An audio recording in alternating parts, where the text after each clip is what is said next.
Aujourd'hui, je vous propose une analyse du féminisme, ou plutôt des féminismes au pluriel. En effet, comme ma précédente vidéo traitait de la philosophie MGTOW, du mouvement MGTOW, bref, je ne rentre pas dans les détails, je vous renvoie à la vidéo en question. Je trouvais ça intéressant de traiter un sujet qui peut être considéré comme, pour simplifier les choses, la némésis de MGTOW, à moins que ce soit l'inverse. Bref, après avoir traité d'un mouvement, traiter de son antagoniste quasi absolu, pour être un petit peu rigoureux finalement. Si tu fais une vidéo sur la droite, ça peut être intéressant de faire une vidéo sur la gauche. Si tu fais une vidéo, je sais pas moi, sur le communisme, ça peut être intéressant de faire une vidéo sur le capitalisme. Voilà, histoire d'être un peu équilibré. Et promis, la prochaine vidéo parlera d'un sujet en apparence un petit peu plus léger. Alors pourquoi m'évertuer à parler des féminismes au pluriel alors que tant ses détracteurs que ceux qui en font la promotion parlent du féminisme au singulier? Eh bien la première explication, c'est que sur Wikipédia, vous prenez le Wikipédia anglophone par exemple, vous avez des listes de mouvements et d'idéologies considérées comme féministes qui sont extrêmement variées et extrêmement nombreuses. À une époque, il y avait une liste, alors elle a changé de forme, mais je vous mets mon ancienne copie d'écran, qui énumérait 25 courants différents. Et encore, dans ces 25 courants différents, il y avait d'autres courants qui n'étaient pas représentés et qui étaient listés sur une autre page.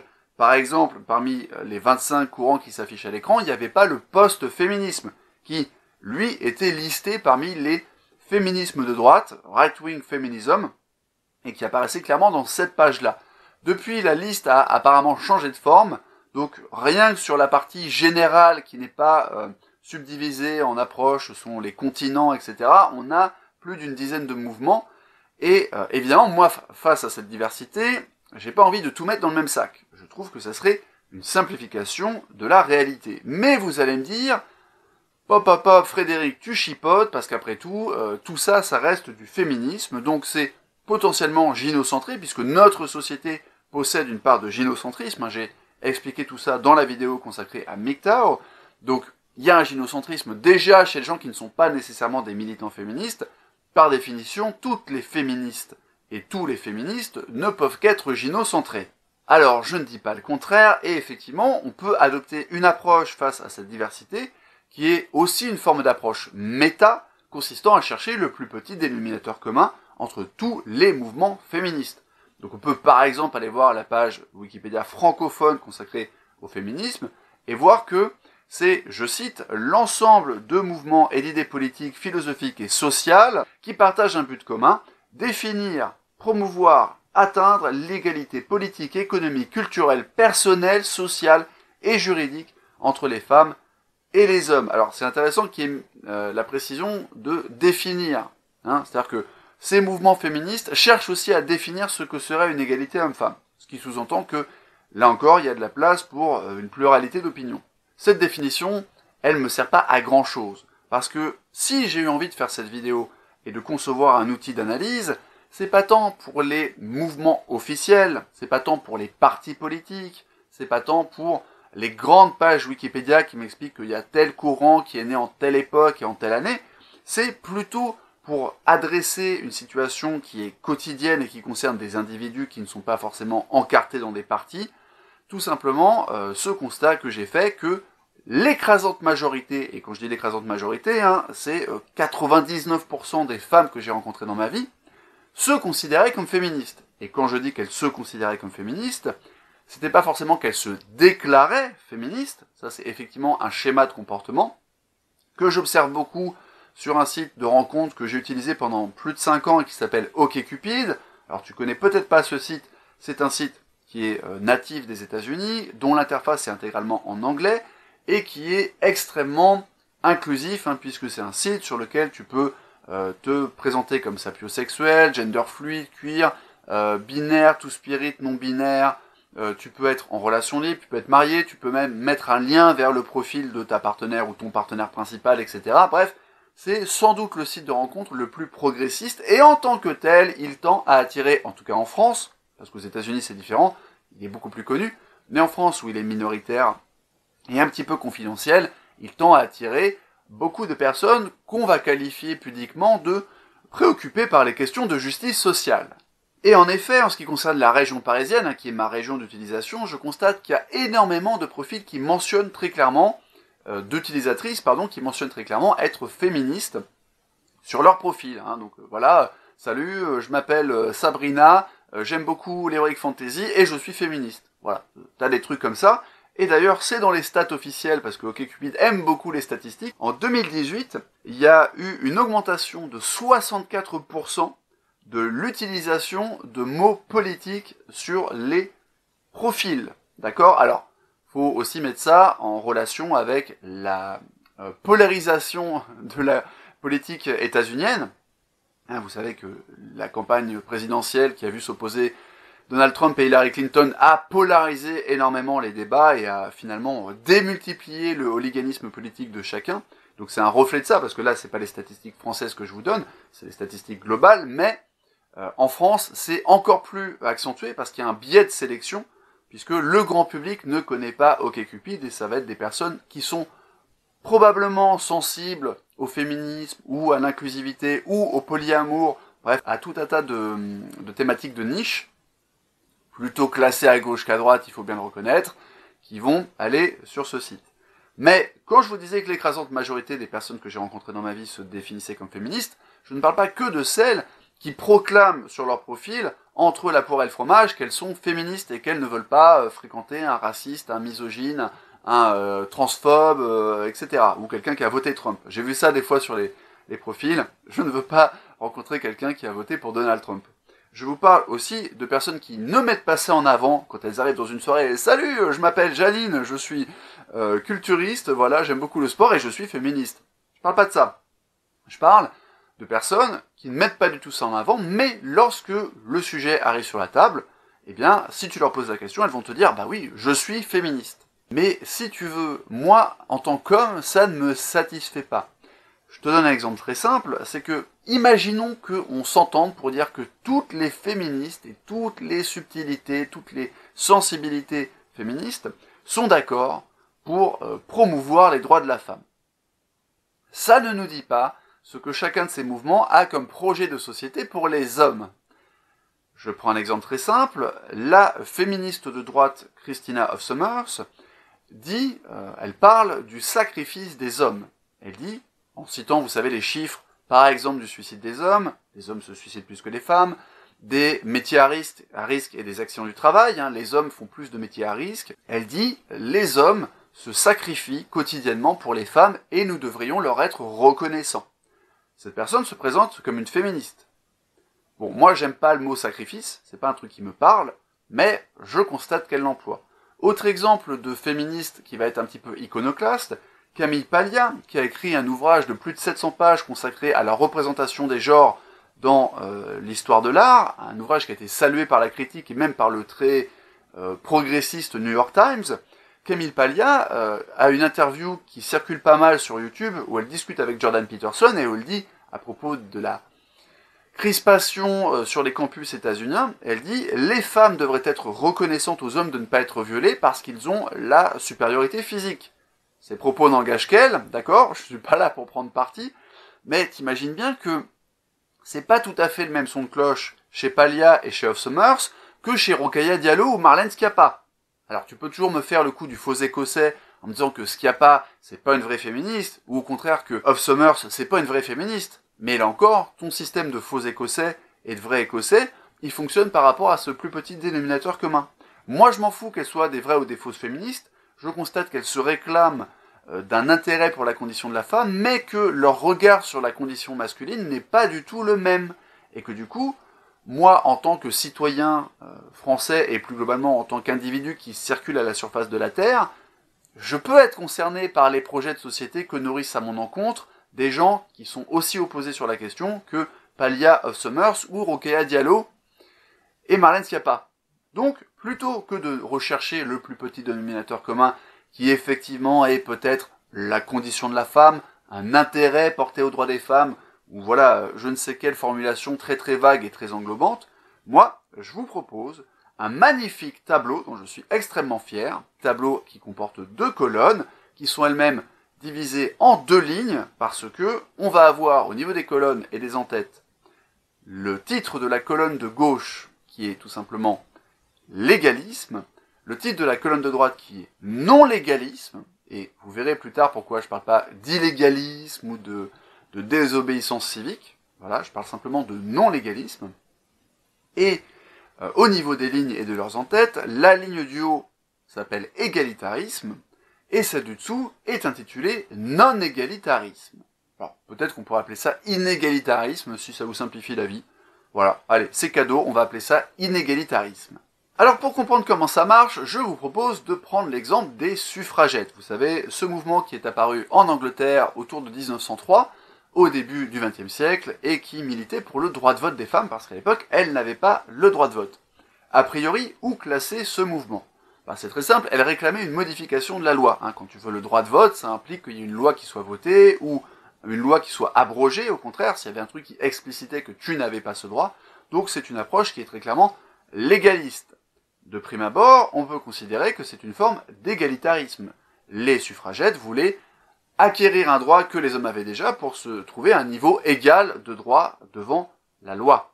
Au passage, pour ceux qui n'ont pas lu la notice Wikipédia consacrée aux suffragettes, je ne résiste pas à l'envie de vous raconter qu'elles sont considérées comme les inventeuses du courrier piégé. En effet, certaines d'entre elles remplissaient des lettres de phosphore qui prenaient feu lorsque les postiers et les facteurs les manipulaient. On peut se demander en quoi créer des brûlures au 2e ou 3e degré chez des manutentionnaires de la poste, c'est quelque chose qui fait avancer le droit des femmes, voilà. Alors vous allez me dire, ouais, mais du coup, c'est pas des légalistes, parce qu'elles sont du côté de la désobéissance civique, et là-dessus, je te répondrai qu'en fait, moi, ce qui m'intéresse, c'est pas tant la méthode, c'est plutôt le résultat. C'est-à-dire que si tu milites pour avoir un droit qui est inscrit dans la Constitution, ça reste une approche légaliste. Je vais vous donner un exemple de ce qui serait une approche non légaliste. Je les divise en deux catégories, toujours au niveau de l'égalitarisme. Vous avez deux manières de ne pas être dans la recherche légaliste.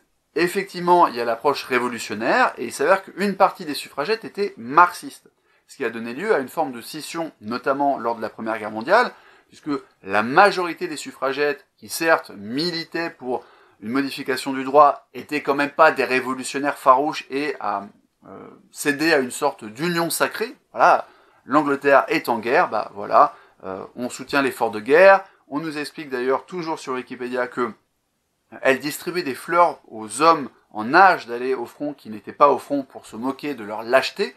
Donc voilà, petite intériorisation de la masculinité toxique chez les femmes suffragettes peut-être.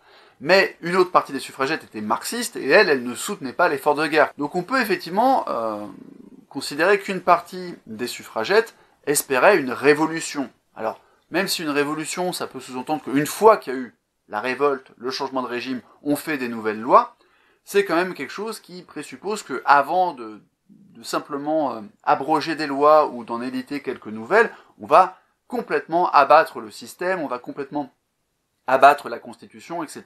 Donc c'est pas tout à fait une approche légaliste, et j'aurais tendance à mettre les marxistes dans la catégorie des égalitaristes non légalistes. Un autre exemple d'approche égalitaire non légaliste, c'est ce que je vais appeler l'approche utopique. Alors oui, je sais, l'approche révolutionnaire, ça peut être considéré comme une forme d'utopie, mais c'est pas ce que je veux dire. Je sais qu'utopie est en général connoté plutôt de façon négative, parce qu'on considère que c'est un peu naïf, enfin, sauf si on est soi-même un militant utopiste qui croit que l'international sera le genre humain, ok, mais moi je fais référence plutôt à l'idée d'une amélioration progressive qui va aboutir vers un horizon radieux, mais une amélioration progressive individuelle.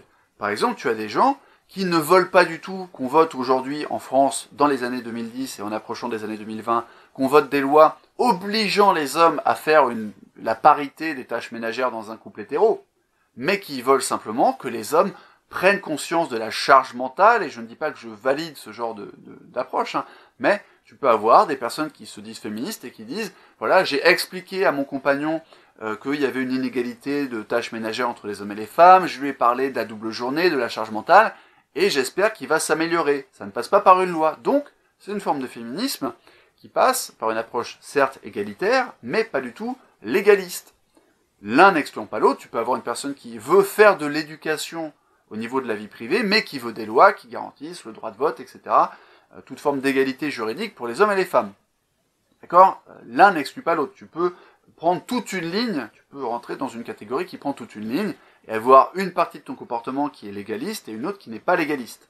Mais du coup, tu te demandes peut-être ce qu'on peut glisser dans la ligne du bas, que ça soit sous un angle légaliste ou pas, peu importe, mais en gros, qu'est-ce que c'est que cette histoire de féminisme inégalitaire? Eh bien, je te propose de revenir là encore aux suffragettes. Eh oui, j'ai pas choisi mon exemple au hasard, c'est vraiment un truc qui fonctionne très bien pour expliquer le fonctionnement du tableau. Au début, je vous ai bien dit que je classais les suffragettes non marxistes en tout cas, dans la catégorie de l'égalitarisme légaliste. Parce qu'après tout, elles veulent obtenir des égalités en matière de droit de vote. C'est leur lutte principale. Et du coup, ça demande un recours à la loi. Mais replaçons-nous quelques instants dans le contexte historique. Nous sommes au début du siècle, nous sommes avant la Première Guerre mondiale, et est-ce que franchement le droit de vote c'est la seule inégalité ou la seule différence entre les hommes et les femmes sur le plan juridique? Bah non, loin de là. En effet, les suffragettes n'ont jamais milité pour que les femmes aient l'obligation de se rendre sur le champ de bataille et de devenir soldats au même titre que les hommes. Alors évidemment, je ne parle pas des marxistes, qui auraient sans doute plein d'arguments pour dire que la guerre, de toute manière, c'est l'expression du capitalisme et c'est la volonté du grand capital qui jette les prolétaires de tout pays dans un terrible bain de sang. Donc je laisse de côté les marxistes, mais si on prend les autres suffragettes, elles militaient pour le droit de vote, mais elles ne trouvaient pas ça scandaleux de ne pas être obligées d'aller se faire massacrer par des obus au front.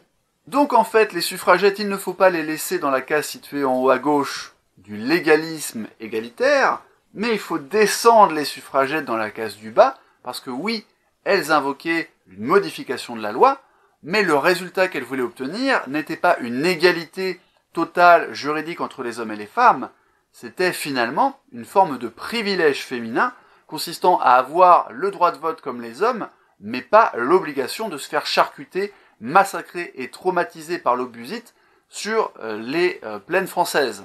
Alors je vous laisse explorer le tableau avec vos propres convictions si vous pensez être féministe, et avec les convictions de vos amis, de vos interlocuteurs, si vous avez des gens qui se disent féministes et que vous n'estimez pas être féministe. Ça vous permettra de savoir à quel point vous pouvez être d'accord avec certains aspects de leur approche.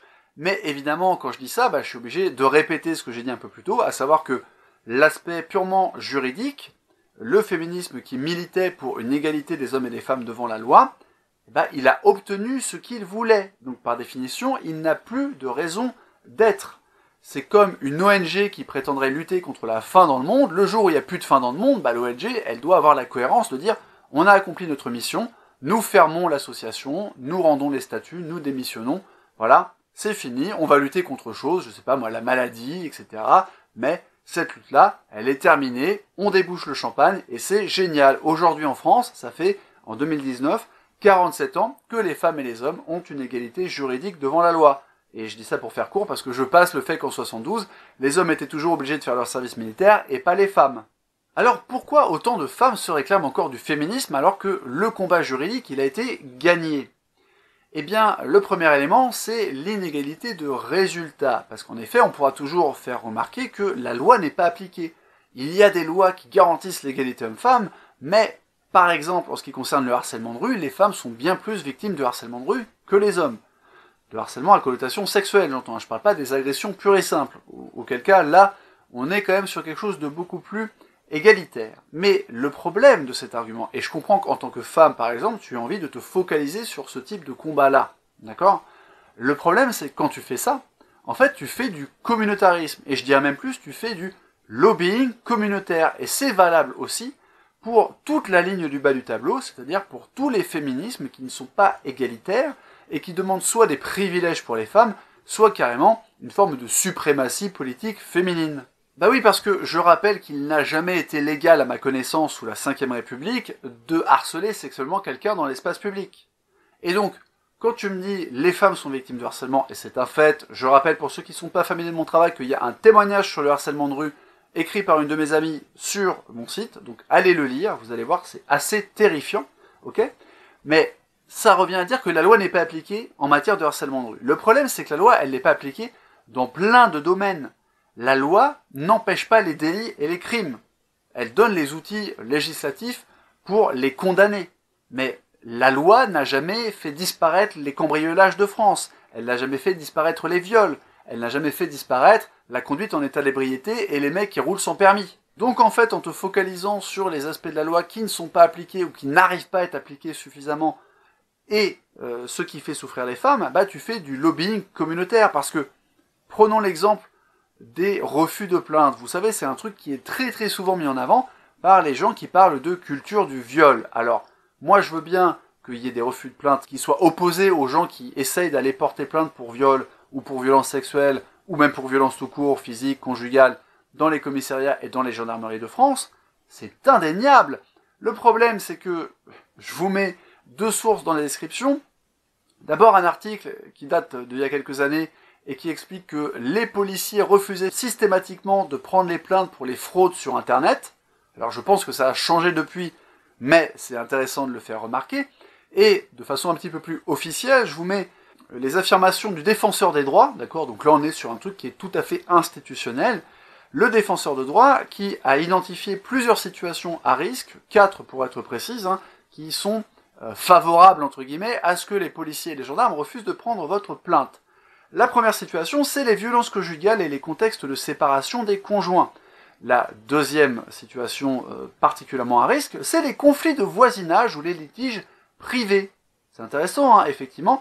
Je pense que certains d'entre vous, en voulant porter plainte pour tapage nocturne, se sont vus opposer à un refus poli des policiers, leur expliquant qu'il valait mieux faire une main courante, que voilà, c'était compliqué à vérifier, etc.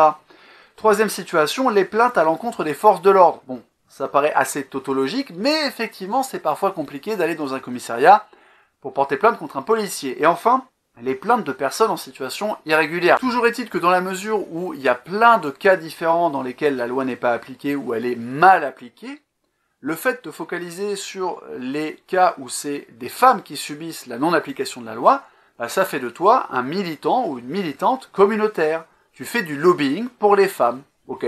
C'est ta liberté, moi j'ai pas de problème avec ça, j'en ai plus avec la misandrie, mais si tu veux juste militer pour tes intérêts, pas de souci, c'est juste de l'égoïsme, du nombrilisme ou de l'instinct de groupe. Et on est tous communautaristes à certains degrés. Quand on regarde la biologie et la neurologie des êtres humains, enfin les neurosciences si tu préfères, en tout cas telles que leur consensus actuel est rapporté par Robert Sapolsky dans Behave, bah, tu es obligé de reconnaître que clairement l'être humain est une espèce grégaire, juste au cas où c'était pas clair dans ta tête. Et cette forme de lobbying communautaire, eh ben, on la retrouve dans tous les féminismes qui peuvent se ranger dans la ligne du bas du tableau. Toutes les approches inégalitaristes qui veulent plus de droits pour les femmes que pour les hommes, ou qui veulent des privilèges, ou qui veulent carrément une suprématie politique, eh ben, les gens qui militent pour ça, alors quand c'est des hommes, ça se passe de commentaires, je pense à François Dupuy-Derry, ce sociologue québécois qui prétend faire des cours de 10 empowerment pour les hommes. Donc là, je n'ai pas les mots pour dire à quel point c'est contraire à toute forme de développement personnel de vouloir enlever de la puissance à quelqu'un. Voilà. Sauf qu'on sait enlever de la puissance à un monarque politique, par exemple, tu vois, l'équilibre des pouvoirs, tout ça, mais là on parle des individus. Le mec propose que les hommes aient moins de pouvoir. En tant qu'individu, il propose que les hommes parlent moins, parce que quand ils parlent, c'est du mansplaining, tu vois. Bon, ce mec est un misandre abominable, et c'est la preuve qu'on peut être un homme et être misandre, voilà, puisque vous savez qu'on peut intérioriser la haine de soi et les clichés sexistes ou racistes, quelle que soit votre couleur ou votre genre, d'accord? Bon.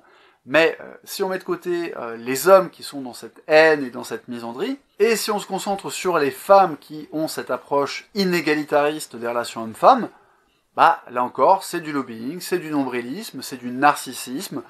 Ça ne veut pas dire que j'approuve tout ça, évidemment, je désapprouve, je trouve pas ça très constructif, je trouve ça très infantile, je trouve que ça passe beaucoup à côté de la complexité du monde.